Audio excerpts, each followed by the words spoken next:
Welcome to my new series, which is going to be a video love note to you every week. I'm super excited about it. I can't promise that I'm going to do a video every week. However, went to write and I was like, you know what? I think I'd rather talk this out with my peeps. So welcome. And today I'm going to be talking about what to do when nobody wants what you are selling.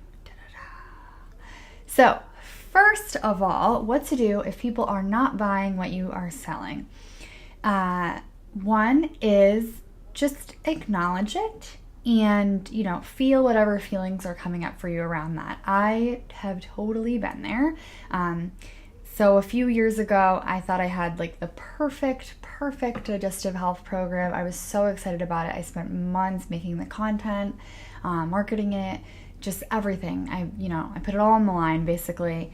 And I think I had like one person in my program. And I just felt like, oh my God, this is my heart and soul and everything that I've ever wanted to say about digestive health in this program. And so it really felt it really felt bad when people weren't buying it.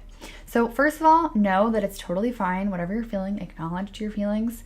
That's a key part of the process. And also recognize that you are not alone. Everybody who has ever tried to sell anything or sold anything, anybody who's ever been successful has also had things that have, sort of fallen on deaf ears. They've gotten crickets. Nobody wanted it.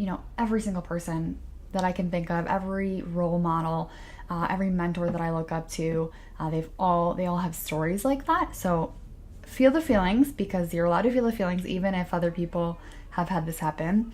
Also recognize that you are not alone and that this is just part of the process. And then learn from it. Ask some key questions.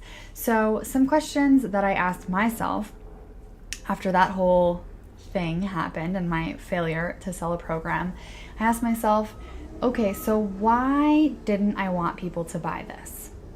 Why don't I want to find success with this program?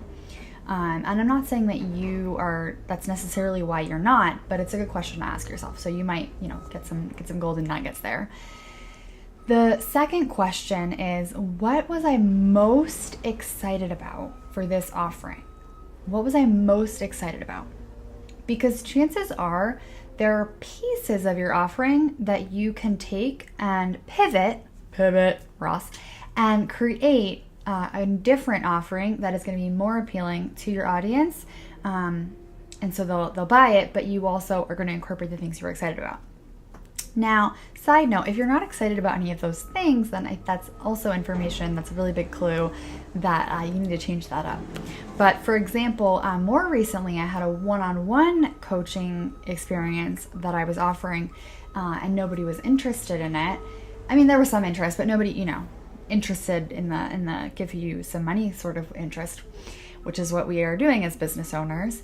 And I asked myself, okay, first of all, why don't I really want to sell this? And the answer that came back to me via my intuition was that I really didn't want to spend all that time one-on-one with people because I have so many things that I want to create and do, and I can reach a lot more people with group programs. So that was the first thing. And then the second question, again, was, what are you most excited about? And I realized that I was most excited about the topics that I had listed that I was going to talk to people about.